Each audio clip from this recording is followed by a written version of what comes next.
베드로가 주님께 물었어요. 내 형제가 내게 범죄하거든 몇 번이나 용서하여 주리까? 베드로가 큰맘 먹고 용서하겠다는 겁니다. 그럼 몇 번 하면 되겠습니까? 그렇게 물은 거예요.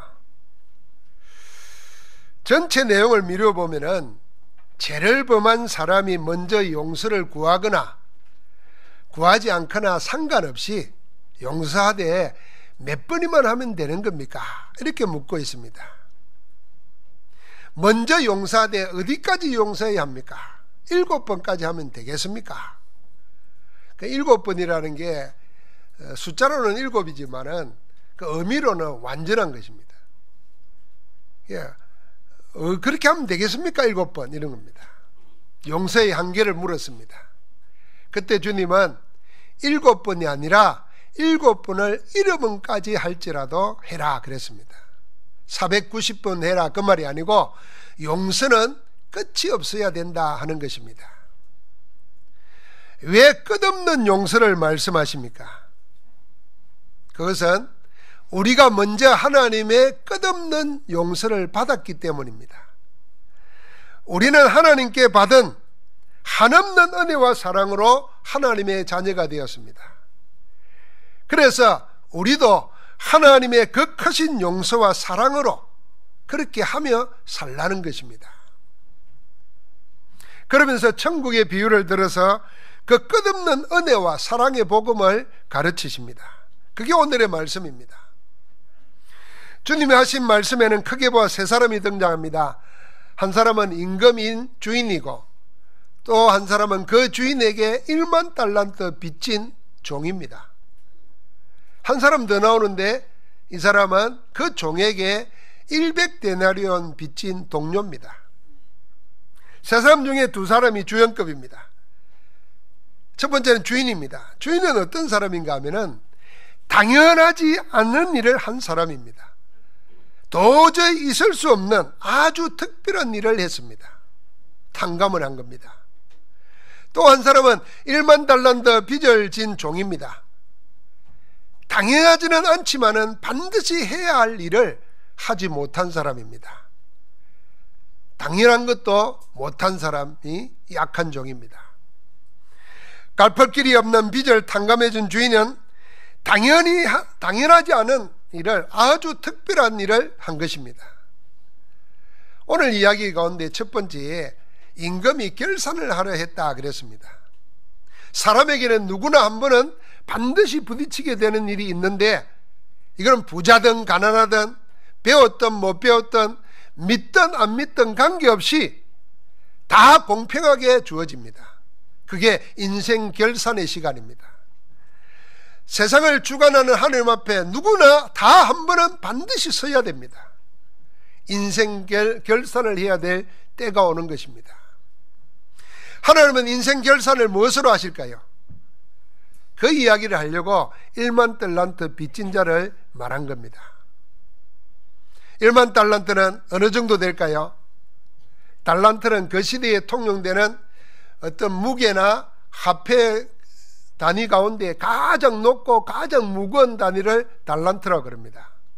이 달란트를 액수로 계산하면 이렇습니다. 오늘 100데나리온 그랬는데 한 데나리온은 하루의 품삯입니다. 얼마 되면 대충 우리 돈으로 지금 나오겠죠. 한 데나리온이 하루의 품삯입니다. 그러면 달란트는 어느 정도 될까요? 6천 데나리온입니다.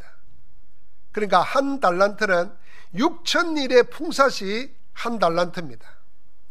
그러면 1만 달란트니까 얼마겠어요? 이 6,000데나리온은 6,000일을 일했으니까 횟수로 따지면 16년입니다.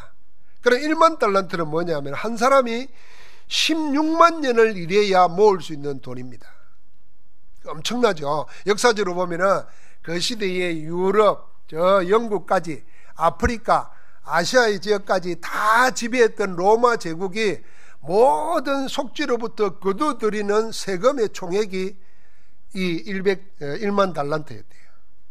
그러면 어마어마한 거죠. 그 빚을 졌어요. 뭐 하다 빚졌는지 모르겠어요. 도박을 했는지 뭘 했는지 모르는데 하여튼 1만 달란트 빚을 졌어요.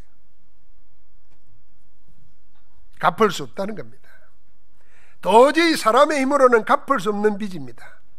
사람은 1만 년은 고소하고 100년 살기도 쉽지 않습니다. 그러면 16만 년은 불가능합니다. 그래서 1만 달란트 빚이라고 하는 것은 사람이 해결할 수 없는 빚이라는 겁니다. 이 돈은 빚진 자가 몸을 팔아도 안 됩니다. 빚진 자가 오늘 보니까 자기 아내, 자기 자식, 자기 가지고 있는 모든 소유를 다 팔아도 갚을 수 없는 돈입니다. 무섭고 무거운 겁니다. 어떻게 해결하겠습니까? 아니, 어떻게 해결했습니까? 그게 뜻밖입니다. 이 빚진 자의 처지를 그저 불쌍히 여긴 주인이 있습니다. 이 주인이 그 엄청난 빚을 전부 뭐 했다고요? 탕감했다는 겁니다. 여러분과 나는 탕감받은 자인데 한 번도 다른 사람의 탕감해 준 복이 없어가지고, 적이 없어가지고 그 간격을 모를 수 있어요.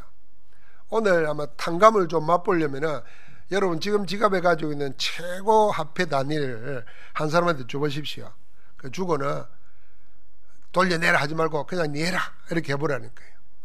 아니면 빚진 사람이 있는데 원래 네 탕감한다 한번 해보라는 거예요. 아멘이 아무도 안 하잖아요. 그냥 힘든 거예요. 그러니까 1, 2억도 아니고 1만 달란트, 한 사람이 16만 년을 일해야 모을 수 있는 거대한 양의 돈을 전부 없던 걸로 내버렸습니다. 그게 탕감입니다. 이게 있을 수 있는 일이겠습니까? 절대 불가능합니다. 절대 일어날 수 없는 일이 일어난 것입니다. 당연하지 않은 일이 현실화된 것입니다. 아주 특별한 일이고 아마 유일무이한 일입니다. 절대로 일어날 수 없는 일이 실제로 내게 일어난 것을 보고 성경에는 뭐라 그랬냐면은 그걸 보고 은혜라 그럽니다. 마땅치 않은 일이 당연한 일처럼 되었습니다. 그게 은혜입니다. 하나님이 하신 이 특별한 일, 비교할 수 없는 유일무이한 일, 그게 바로 복음입니다. 그래서 우리는 복음을 은혜의 복음이라 그렇게 부르는 겁니다. 종이 1만 달란트 빚을 갚을 수 없는 것처럼 인생이 하나님께 지은 죄를 해결할 수가 없습니다. 꼼짝없이 죄의 심판을 받고 죄값을 당하여야 합니다. 사람은 누구나 죄를 해결하지 못하면 하나님의 심판을 벗어날 길이 없습니다.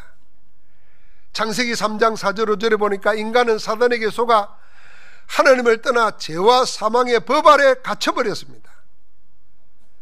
이게 모든 문제와 불행과 고통을 가져온 원죄입니다. 로마서 3장 10절과 23절을 보니까 모두가 하나님 떠나 사단에게 잡혀 죄와 저주를 당할 수밖에 없는 죄인입니다. 의인이 하나도 없다 그랬습니다. 한 사람도 예가 없이 모두 다 이 원죄 아래 갇혀 있습니다. 로마서 6장 23절을 보니까 이 원죄 문제를 해결하지 못한 죄값으로 사망의 몸을 가지게 된 겁니다. 육신으로만 죽는 게 아니라 영원한 지옥의 형벌을 받을 수밖에 없는 겁니다. 살아서는 그 지옥의 배경을 가지고 삽니다.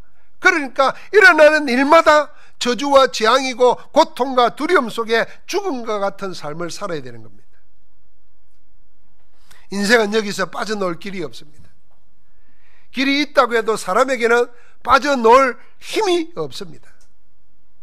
다른 길이 없습니다. 있다면 한 길밖에 없어요. 하나님이 해결해 주는 길밖에 없습니다. 하나님이 범죄한 우리를 하나님께서 다 없다고 해주시면 없어지는 것입니다. 그 길밖에 없습니다. 하나님이 빠져나오게 하면 빠지는 겁니다. 어떤 사람이 이렇게 말합니다. 구원받았고 그게 축복이라 그러는데 뭐 구원의 축복이 얼마나 큰지 얼마나 감격적인지 모릅니다. 왜 모르냐 하면은 그 반대로 죄와 죄의 결과가 얼마나 무서운가를 모르기 때문입니다. 여러분과 내가 당하는 모든 원인을 모르는 고통, 불안, 염려, 공황증, 두려움, 성경은 하나님 떠난 데서 온다는 것입니다. 우리는 이렇게 생각하는 사람 많습니다. 어떤 일을 당했는데 그게 쇼크가 돼가지고 내가 이렇게 돼버렸다, 이렇게 자기 변명하는 사람 많아요. 천만의 말입니다. 내가 원래 그런 사람이었어요. 그런데 그런 일이 일어나는 것이 일어나니까 그걸 핑계대면서 자기를 그 속에 감추는 것입니다. 사단이 그렇게 우리를 속이는 거예요. 원래 우리가 하나님과 함께 살도록 만들어졌고, 하나님과 함께 하면 모든 것을 정복하고 다스릴 수 있는 하나님과 거의 같은 수준의 사람으로 만들어졌어요. 그래서 아담은 모든 동식물의 이름을 아담이 지었어요. 그 지혜가 있고 능력이 있었다는 겁니다. 하나님과 함께 하면 다른 것이 필요가 없었어요. 그런데 사단이 그를 속인 겁니다. 네가 하나님 믿을 필요 뭐 있냐? 네가 하나님이다. 그런 속임수에 넘어가서 하나님의 언약을 저버리고 범죄한 겁니다. 그 유혹의 덫에 걸리는 순간 인생은 죽고 말았습니다. 영이 죽어버렸어요. 육신은 살았지만 영이 죽어버렸어요. 그래서 영에 대해서는 무지하게 되어버리고 육신적에 대해서는 눈이 밝아졌어요. 그때부터 내 육신을 만족시킬 수 있는 모든 것에는 지혜롭게 되어버렸어요. 하나님께는 미련하게 되고. 그래서 한다고 하면서 전부 다 뭐냐면 사단의 종로로 타는 겁니다.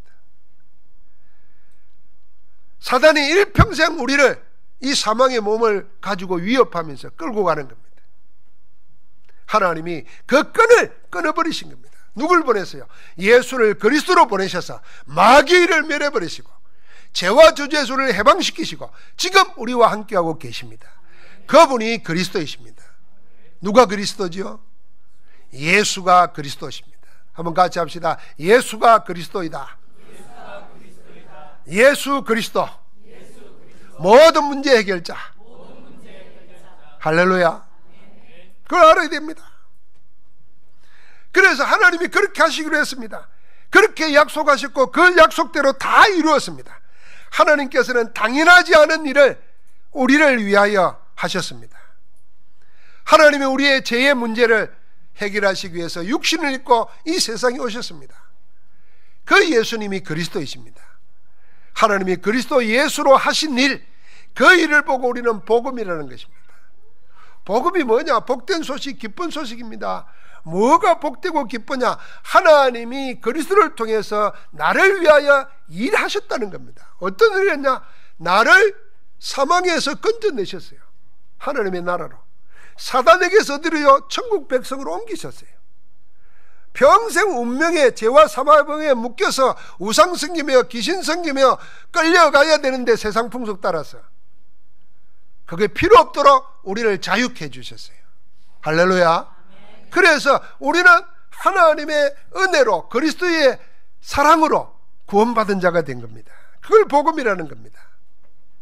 마치 큰 빚을 갚을 길이 없어 자신과 처자식을 모두 팔아야 할 처지에 놓인 종을 불쌍히 여긴, 그래서 빚을 전부 탕감해 준 주인처럼 하나님께서 친히 모든 불이익을 당하시고 우리의 죄를 처리해 주신 줄 믿습니다. 한번 생각해 보세요. 주인이 1만 달란트를 탕감해 줘버리면 자기는 엄청난 손해를 보는 겁니다. 하나님이 그렇게 우리를 위해서 죄와 저주와 사단과 지옥에서 건져내기 위해서 하나님이 지불하신 대가는 엄청난 겁니다. 그리스도를 십자가에 못 박아 죽게 하시고 여러분과 나를 대신 양자 삼으신 줄 믿습니다. 내가 얼마나 귀한 존재인가? 여러분과 내가 얼마나 귀한 존재인가? 오늘 이 이야기를 통해서 찾아야 됩니다. 하나님의 처분대로 모든 죄짐을 지고 십자가에 고난당하여 죽기까지 복종하신 예수 그리스도로 여러분과 나의 모든 인생의 죄를 다 담당시켜 주셨습니다. 그래서 그리스도는 우리를 대신해서 단번에 영원한 제사를 드리시고 우리의 문제를 해결하신 줄 믿습니다. 우리가 아직 죄인되어 있을 때에 그리스도께서 우리를 위하여 죽으심으로 하나님께서 우리에 대한 자기의 사랑을 확증해 주셨다 그랬어요. 누구든지 그리스도 예수 안에 있는 자에게는 생명의 성령의 법이 죄와 사망의 법에서 너를 해방하였느니라. 끝내버렸습니다. 전부 다 없던 걸로 해주신 것입니다. 우리의 원죄뿐만 아니라 그 원죄 때문에 저 모든 죄를 주님이 다 없애버리신 겁니다. 그 은혜로 인하여 여러분 내가 하나님의 자녀가 되었습니다. 하나님은 우리 개개인의 인생 결사를 뭘로 하느냐? 이 비주로 하는 겁니다. 하나님이 예수 그리스도로 우리의 빚, 우리의 원죄를 다 벗겨주셨는데 그 하나님이 그 끝없는 은혜와 사랑의 그 복음을 받아들였느냐 거절했느냐, 그걸로 우리 인생을 결산하는 겁니다. 오늘 이야기의 또 한 사람 악한 종은 이 인생 결산의 때에 그걸 탕감받고도 자기 중심에 받아들이지 못한 자입니다. 그래서 다시 옥에 가두어지게 됩니다. 끝없는 용서와 사랑을 실제로 자기 것으로 받아들이지 못했습니다. 은혜와 사랑을 오히려 보복으로 갚았습니다. 여러분, 당연하지 않는 일이, 있을 수 없는 일이 이 종에게 일어났습니다. 엄청난 빚을 전부 탕감받았습니다. 딱 하나입니다. 오로지 자기를 불쌍히 여긴 주인의 은혜 덕분입니다. 도저히 잊을래야 잊을 수 없고 감당할 수 없는 은혜를 입은 겁니다. 그렇다고 하면 은혜를 입은 이 종은 빚을 탕감받은 이후에 이전과는 다르게 살아야 했습니다. 자기에게 일어난 당연하지 않은 일을 이제부터는 자기도 당연하게 알면서 그렇게 행하며 살아야 했습니다. 그런데 이 종은 탕감받기 전에 했을 것으로 예상되는 행동을 그대로 하고 있습니다. 아마 빚이 있을 때는 이렇게 살았을 거예요. 자기 빚을 갚기 위해서 한 푼이라도 모으려고 악착같이 살았을 겁니다. 만약 남에게 빌려준 것이 생각났다면 오늘 여기 한 대로 찾아가서 받아내려고 말을 하고 안 내면 협박하고 강제해가지고 억지로 자기 빚 갚기 위해서 했을 겁니다. 그게 당연한 거 아니겠습니까? 그러나 만약에 그 많은 빚을 전부 탕감받은 후라면은 빚 있을 때처럼 그렇게 살아서는 안 되는 것입니다. 그러나 이 악한 종은 빚 있을 때나 빚 탕감받은 이유나 똑같이 행동합니다. 자기가 탕감받은 1만 달란트의 16만 분의 1도 안 되는 적은 돈을 빚진 동료를 만나서는 그의 맥살을 붙잡고 당장 빚을 갚으려고 윽박지릅니다. 조금만 더 기다려달라는 간청, 이건 누가 했죠? 자기도 주인에게 했던 겁니다. 자기가 한 말을 그대로 자기에게 100단위론 빚진 동료가 하고 있습니다. 주인은 자기 간청을 듣고 들어줬는데 자기는 안 들어줍니다. 오히려 그를 끌어다가 옥에 가두고 빚을 갚으랍니다. 아무도 몰랐으면 좋을 텐데 그걸 다 지켜보던 동료들이 성경이 이랬어요. 딱하게 여겼다 그랬어요.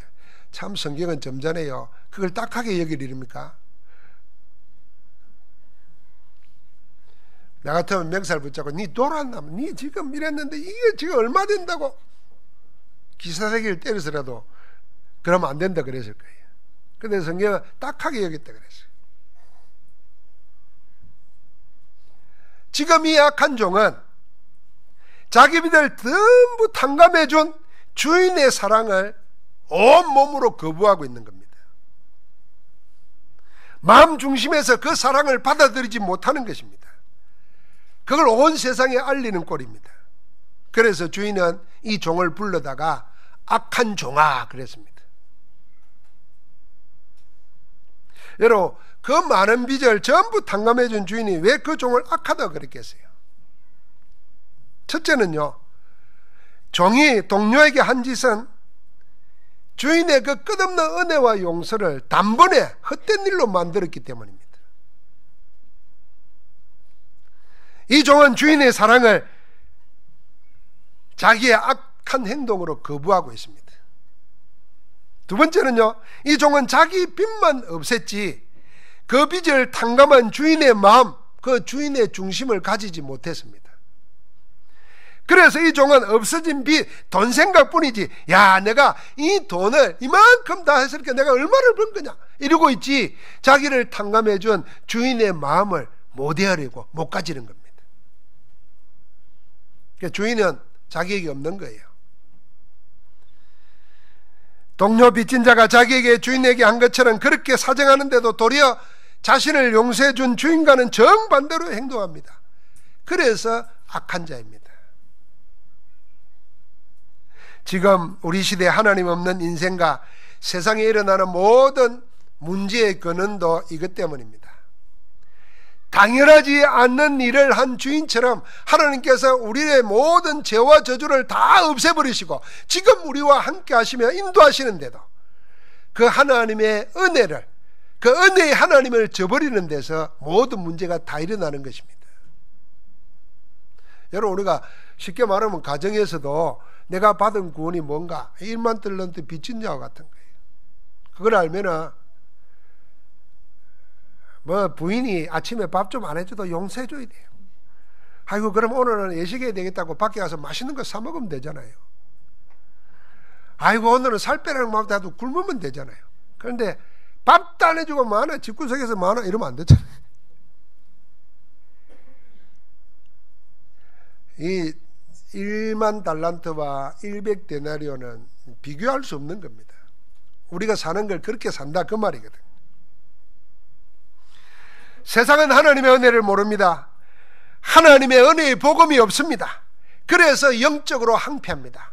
영적으로 항폐하니까 일어나는 모든 일들이 자기가 자기를 파괴시킵니다. 그게 중독이고 집착이고 정신분열이고 우울이고 그런 것입니다. 그걸 못 견디니까 자기도 모르게 반대 행동으로 놉니다. 그게 남 모욕하는 것이고 살인하고 폭력하는 것입니다. 이게 학대돼 가지고 일어나는 게 나라 간의 전쟁이고 민족 간의 내분입니다. 은혜가 없는 세상은 이 악한 종처럼 하는 것이 당연하고 마땅한 겁니다. 은혜가 없으니까. 이 종은 탕감받고 나서도 나오자마자 그 간격을 다 놓쳐버렸어요. 그러니까 악한 만나가지고 확 말하는 겁니다. 여러분, 오늘 내가 은혜가 없을 때 마땅하게 당연하게 한 일도 하나님의 은혜 안에서 보면은 악한 것이 됩니다. 여러분, 자기는 탕감받았지만은 내 빚 내놔라 하는 거는 은혜 모르는 사람은 당연한 거예요. 그런데 이 악한 종은 그렇게 살면 안 되는 거예요. 왜요? 탕감받았기 때문에. 탕감받은 그 은혜로 자기도 그렇게 살아야 되는데 그걸 안 한 거잖아요. 그러니까 당연한 일도 악한 행동이 되는 겁니다. 하나님은 그리스도의 복음으로 모든 인생의 문제를 다 해결했습니다. 나는 모르고 있고 모른 채 예면하면서 인간의 도리를 다 한다고 애쓰면서 딱 하나 그리스도의 복음만을 무시하고 받아들이지 않으면 당연하게 살아도 옳게 살아도 악한 행동이 되는 겁니다. 하나님 앞에서. 그래서 탕감받은 인생을 향한 하나님의 바람은 딱 하나밖에 없습니다. 한번 읽어볼까요? 오늘 32절 33절입니다. 그 악한 종을 다시 불러서 주인이 그에게 이렇게 말했습니다. 같이 읽습니다. 이에 주인이 그를 불러다가 말하되 악한 종아, 내가 빌기에 내가 내 빚을 전부 탕감하여 주었거늘 내가 너를 불쌍히 여긴가 같이 너도 내 동료를 불쌍히 여김이 마땅하지 아니하냐 하고. 이건 뭐 말해봐야 뭐 하겠습니까? 당연한 거 아니겠습니까? 주인이 종에게 한 이 말은 그리스도의 은혜와 공로로 모든 죄를 다 탕감받았다는 말은 신학적인 용어로 제삼받았다는 말입니다. 제삼받아야 구원 얻습니다. 죄를 그대로 가지고는 하나님의 자녀가 못 됩니다. 그런데 우리는 모든 할 수 있는 것을 다 해도 내 죄값을 치르지 못합니다. 그래서 하나님이 우리를 대신해 주신 것입니다. 그리스도는 그 비밀을 알고 하나님의 뜻에 자기를 굴복시킨 것입니다. 그래서 우리를 하여금 믿는 자마다 구원 얻게 만들어서 교회로 세우시고 그 우리 안에 성령으로 함께 하시면서 이 세상을 살리려 교회로 살아가도록 우리를 구원하신 줄 믿습니다.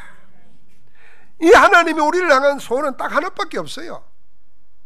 그걸 세 가지로 생각하면, 첫째는 잊지 말아야 할 게 있습니다. 뭘 안 잊어야 되겠습니까? 하나밖에 없습니다. 나는 탕감받은 자다.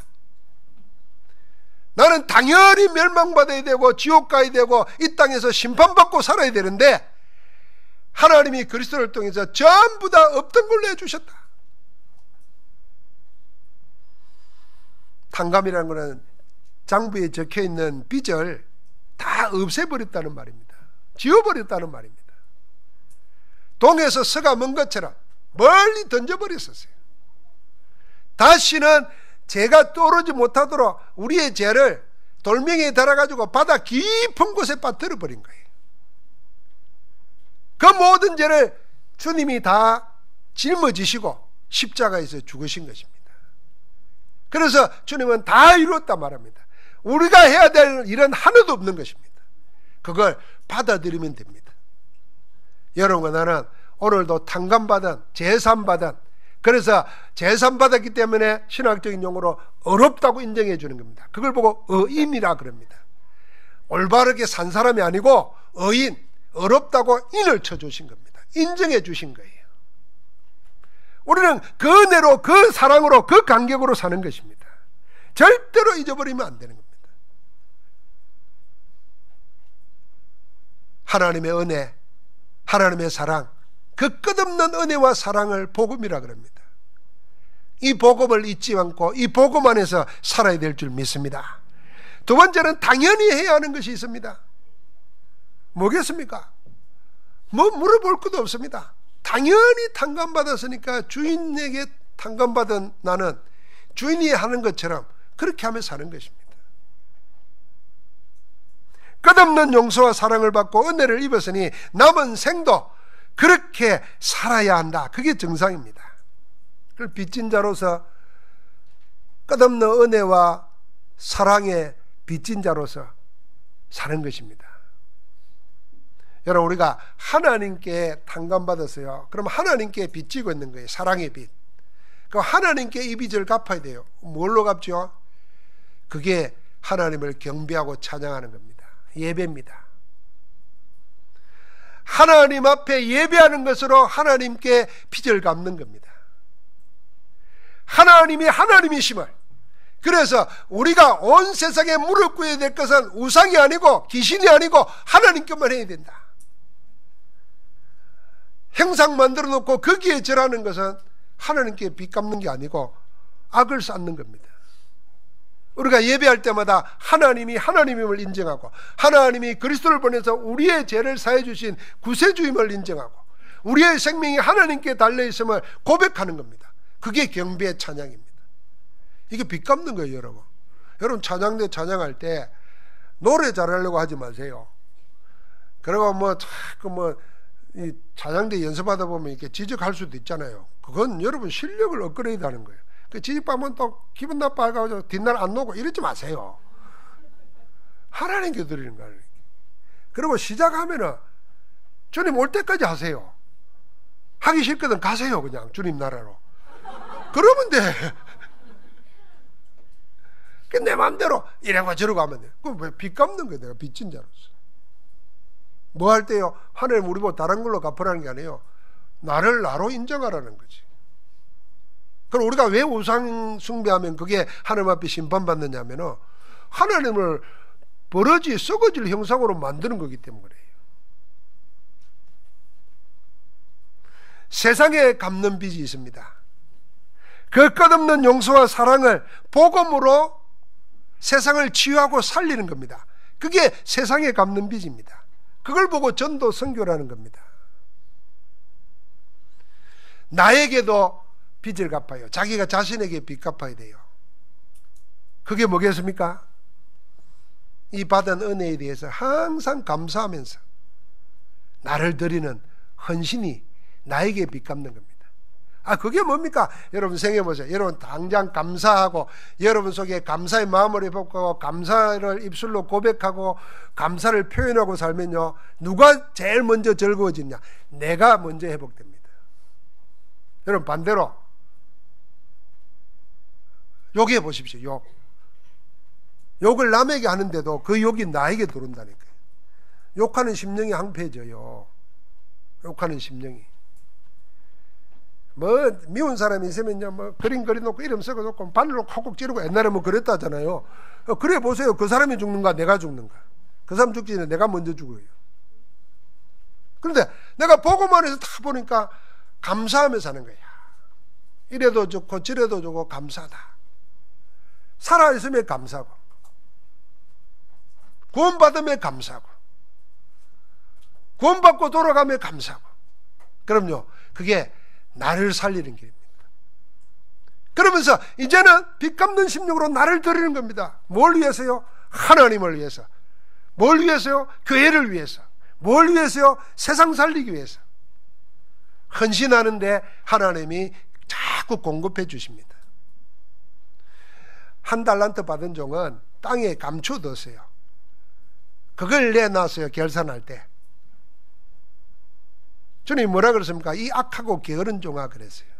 헌신을 안 한 거예요. 그런데 2달란트, 5달란트 받은 종은 어떻게 했습니까?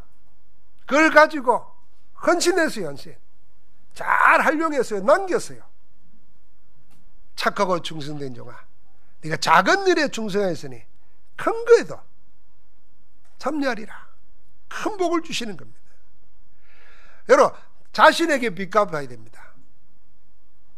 자신을 자꾸 슬퍼하고 막 분노 속에 맡기지 말아야 됩니다. 불평과 원망 속에 자기를 맡기지 말아야 돼요. 그럼 그건 자기를 죽이는 겁니다. 여러분 자살이라는 거는 단번에 끊는 것도 있지만 서서히 죽이는 것도 있습니다. 자기를. 그게 뭐겠어요? 감사 잃어버리고 불평 원망하는 겁니다. 서서히 죽입니다. 그게 더 무서운 거예요. 평생 고생하면서 자기를 죽이는 거예요. 그래서 오늘 주님이 마지막에 뭐라 그랬냐면은 너희가 각각 마음으로부터 그랬어요. 마음으로부터 용서해버려야 돼요.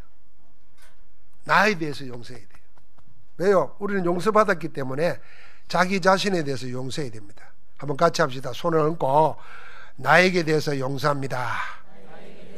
자기를 용서하세요. 자기를. 아이고 이제 뭐 좀 게을러가지고 막 성경도 아니고 잤다 용서하세요. 우짜겠어 지나갔는데 그걸 어제 못 읽었는데 아이고 이거 어쩌나 하나님 죄송합니다. 그러지 마세요. 그냥 하나님은 그런 줄 알아. 아이고 한 번 두 번도 아닌데 괜찮다 그럽니다. 연말 되니까 이제 생각나죠. 작년 이맘때쯤 어떤 마음을 가지고 어떤 생각을 했는지 지나놓고 다 하늘을 지나고 보니까 참 부끄럽죠. 용서하세요. 내년에도 저는 작심삼일이라는 말을 처음에는 참 싫어했는데 지금은 좋아합니다. 왜냐하면 3일마다 계속 작심하면 되잖아요.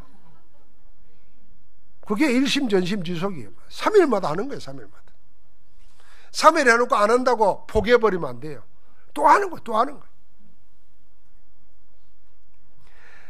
자기에게 대해서 진 빚. 그래서 나를 드리면서 회복하는 겁니다. 마지막 세 번째입니다. 어떻게 그 끝없는 은혜와 사랑을 실천할 수 있겠습니까? 그래서 제일 첫 번째가 복음을 이해해야 됩니다. 복음이 뭔가를 생각해야 돼요. 복음은 하나님의 끝이 없는 용서와 사랑입니다. 그래서 어느 정도요? 우리를 절대로 사단에게 지옥에게 뺏기지 않으려고 성령으로 우리와 함께 하시고 하늘 군대를 동원하여 우리를 지키시고 우리가 주의 이름 부르는 곳마다 하나님께서는 천군천사를 파송해서 길을 여시고 문을 여실 줄 믿습니다.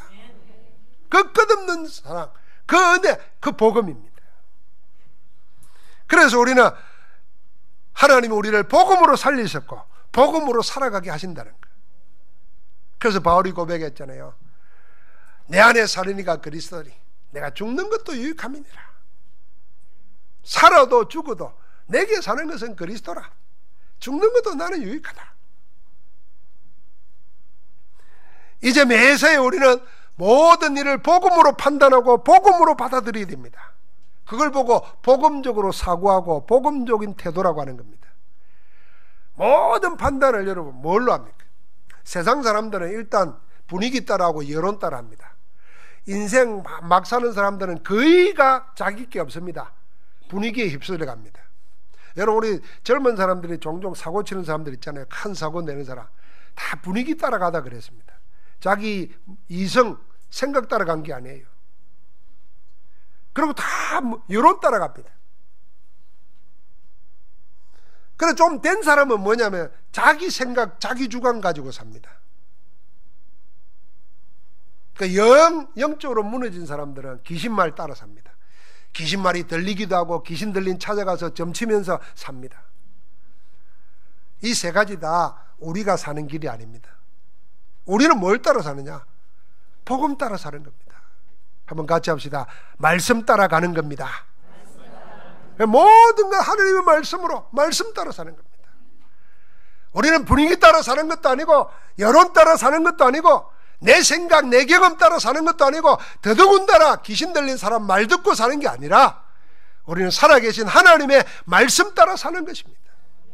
그래서 강단의 메시지가 중요한 것이고, 그래서 그 메시지를 붙잡고 묵상하고 정 안 되는 사람들은 그 메시지를 녹취하면서 말씀을 내 것으로 삼을 때요, 여러분 그 말씀이 내 속에 살아있을 때에 모든 영적 문제, 모든 세상 고민, 모든 육신 문제까지도 해결될 줄 믿습니다. 그래서 하나님 우리를 살릴 때 뭘 보낸다고요? 말씀을 보내신다 그랬어요. 시편을 보니까 뭘 찬송해요? 찬송을 뭘로 해요? 말씀으로 찬송한다 그랬어요. 말씀 따라 사는 겁니다. 여러분, 남편 아내가 있을 때도 두 분이 같이 말씀 따라 살도록 기도해야 돼요.